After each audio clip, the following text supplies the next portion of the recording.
I am not really sure if anyone's going to be coming across this video, making it more so for my own amusement, because I have thought about this for the past week ever since I saw it live.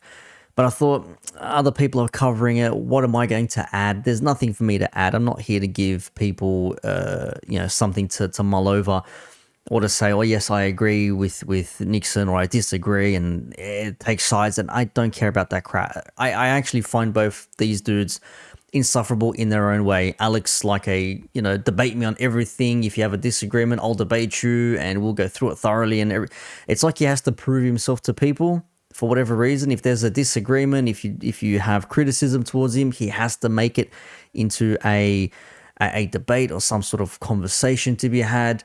Whereas Andrew, on the other hand, he'll happily throw down, double down, triple down, debate you, and he can be very up himself, very pompous, and nose up in the air like I know more than you. And he is, to his credit, probably very hard to break down, very hard to get under his skin. He'll get under your skin more so than you will his, as is evident when you're going to see a little bit of this exchange soon. And just to give you an idea, this is who we're talking about. I'm not going to play from this clip specifically, but so you can see there's Ashley, top left there, having a bit of a giggle. Sarah was the moderator in the middle there. Top right is Sergio from the Purple Pill Pod. Alex playing with fire, bottom left. Yes, I know what you're thinking. And Andrew Wilson from the Crucible, bottom right there. I don't know how many ciggies he pumped through this exchange, but normally he's good for a packet over a couple of hours. So there you go. That's who it was. Now, before I give you the video clip to see how they interact with one another, from one thing I think I understand, the premise of this debate was going to be, as Andrew puts it, is the red pill doing more harm than good? But then Ashley is adamant that she even said to Andrew in the text messages or the messages beforehand to set up this debate that it was going to be the red pill content creators. Are they doing more harm than good? And Andrew's like, well, actually, is this about the red pill itself or the content creators? Because I'm not here to talk shit about the people. I'm here to talk about the message that they're spreading. Post inserts Nixon right here. But if I didn't make it clear, I just wanted to make it clear that for me, the red pill is not some, women only want, 6 foot tall dudes and you have to make 100K in order for them to get to you and all those sorts of things there.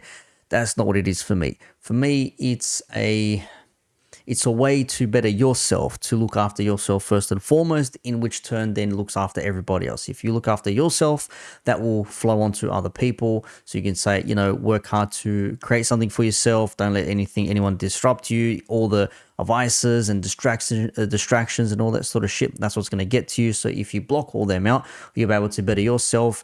And this is where I think where red pill content creators or online personalities come in and monetize it and reckon that they can have you making a $100,000 empire within like 5 years, or do this and you have your own blue Bugatti or whatever the fuck, and you can have 10 different supermodels banging you after learning how to say a few magic words to them. That's complete bullshit in my opinion. I just want to make that clear. And I liken this akin to religion in a sense.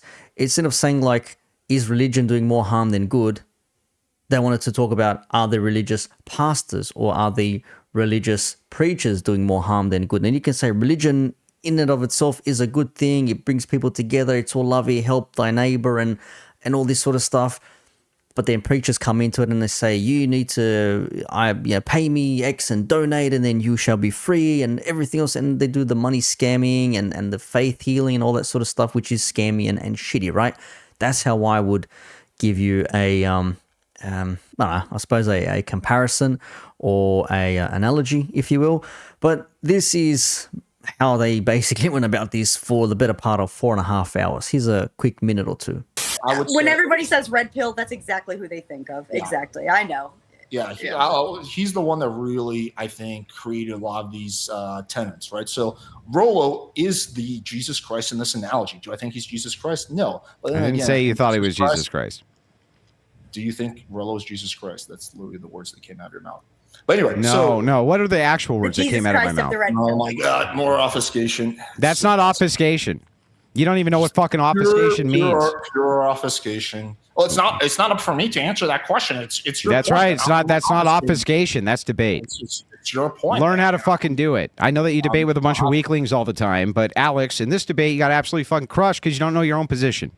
Andrew, you're the biggest weakling I've ever debated because all you do is dodge. At least the other weaklings. All I do is engage. Able to answer the question. I think there's nothing more. Yeah, to say. because Alex's entire debate, your entire debate Running strategy away. is, Running I have a away. position, you answer all my questions. That's Just insane. answer like 20% of them. I've answered all your questions. Alex, it's not. Alex, don't you understand that your position is what's being questioned here, not mine? I now understand why Destiny no longer wants to debate Andrew. Oh, yeah, dude, because he just rolls over on fucking tards like you? Me and Destiny don't actually really have a debate. Well, I mean, but you understand it, right? Well, I understand why it's so frustrating to debate someone that just refuses to Yeah, answer because you don't know how to fucking and just debate. runs around and dodges. Don't invite people who are expert debaters to debates when you don't know how to fucking debate. You look stupid. That's how it works. Dude, this is the most pathetic. Well, to be display fair, you've I ever invited had. you here and I gave you a specific prompt. And There's you a reason there's refusing to engage with the 1.5 prompt, thousand so- people in my audience and 200 in yours because I'm really let's- fucking good at this and you're not. Congratulations, Andrew. Yes, the bandwagon fallacy. Go ahead, make that point. I know, loud shouting. Andrew saying, give me something to work off here. You're asking me to debate something when I don't even know what you're asking me to debate. And it's like, well, I've told you so many times, I just answer my questions. Like, no, I'm not answering your questions. This is not an interview. We're having a debate. I don't have to know something about the topic we're debating. You're giving me your thoughts and opinions, and I'm going to give you my thoughts and opinions in a rebuttal, which I think is fair.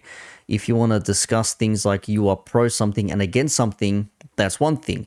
I don't believe Andrew is pro or against neither. Andrew is probably against Red Pill stuff because I know he's after Rollo Tomasi and he's had beef with Fresh and Fit, and I know he's talked with Donovan Sharp, and almost everybody in this Red Pill space has had issues with, as Rollo Tomasi calls him, the fat kid from Brazil. I think they're being John Anthony lifestyle.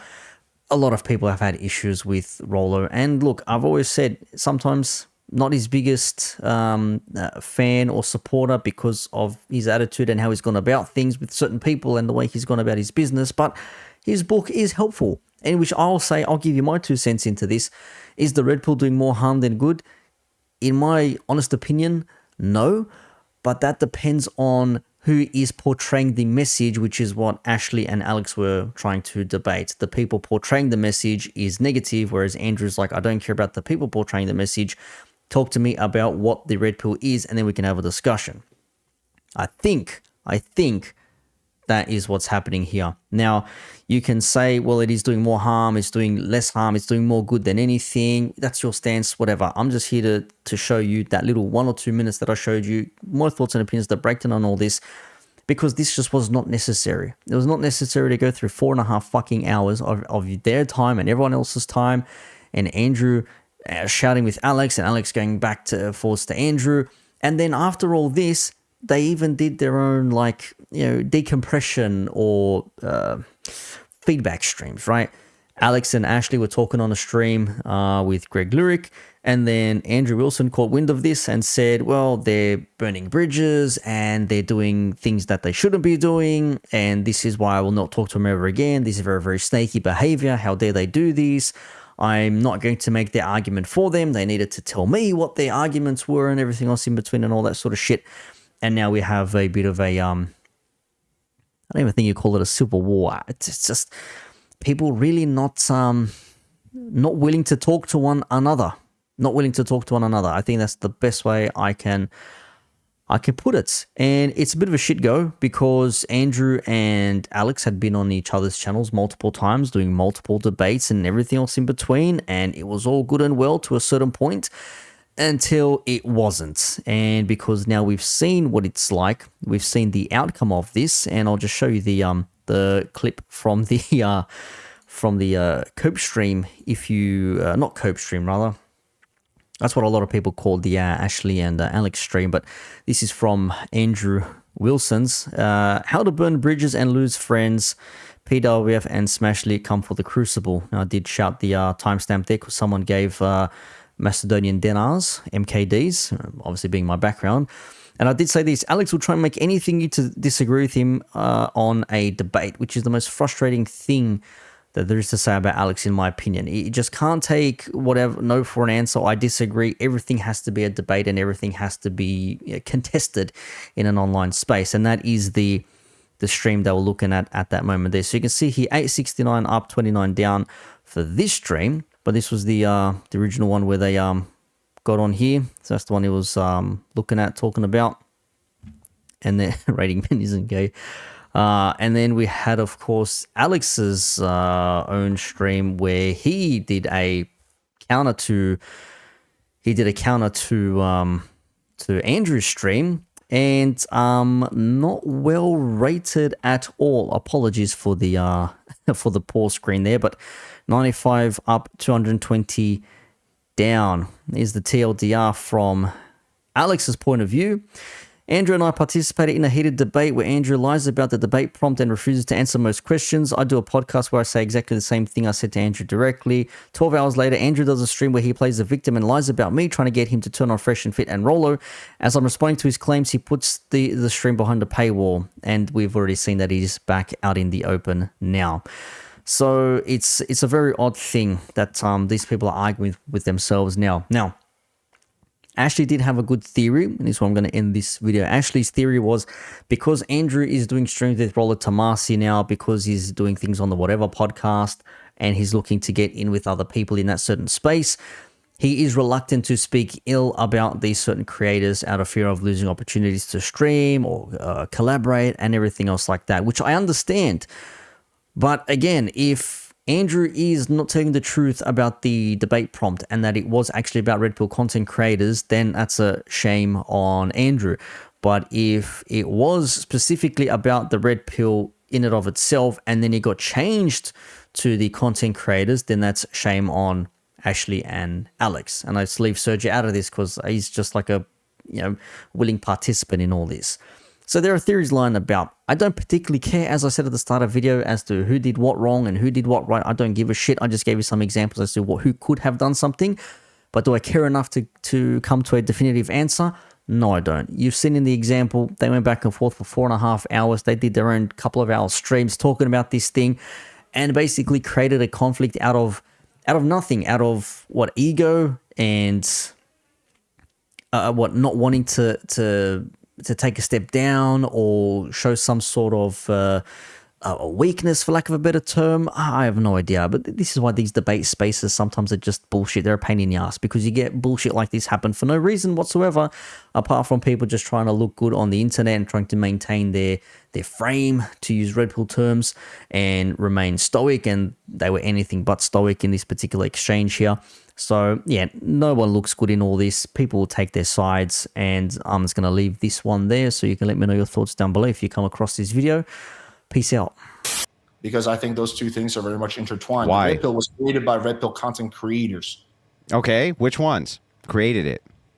It's a combination. I mean, it would be Rollo. It would be people like Fresh and Fit really propagated it. Whatever podcast really propagated it. Pearly Things really propagated. I think a lot of the stuff comes from Rollo. Yeah, generally speaking. So the Red Pill was not around before these people. The Red Pill is a pretty new phenomenon. Unless you define Red Pill as just being scientific It's studies. how like you surgery define it, does. Alex. Well, I define it as a set of beliefs that are well adopted by the community, the Red Pill community. So I've given you some of those. Nowadays, 10% If there was of men no Christians on planet Earth, would we still be able to delineate what the beliefs of Christians were? well, if there's no such thing as a Christian, No, that's then not what I Christian- said. What I said was if there's no there was Christians left on zero- planet Earth, could we right now still delineate what a Christian was? Right, because Christianity is already created. But if there was no such thing as Jesus Christ, then do you think Christianity would Well, then we exist? would have to go to the origin source, and you tell us, what was the origin source of the Red Pill? Just answer the question. If there was no Now, Jesus why? Christ, It's not for me to answer your fucking Just- questions just for only your answer a argument. single question. It's Well, your just answer argument. one question. I'm trying to One- get your fucking argument. One question. Just answer one question. What's the question, Answer like Alex? 4 good questions. What's the question? If Jesus Christ was never existed, he was never born, Mhm. then would we know what Christianity No. Now back to my question. is? Okay. So then are by you that saying logic- that by that Rollo is logic, the Jesus if the Christ first- of the Red if Pill? people- By that logic, if the Are people you who saying created that the Red Pill that Rollo is never- the Jesus Christ of the Red Pill?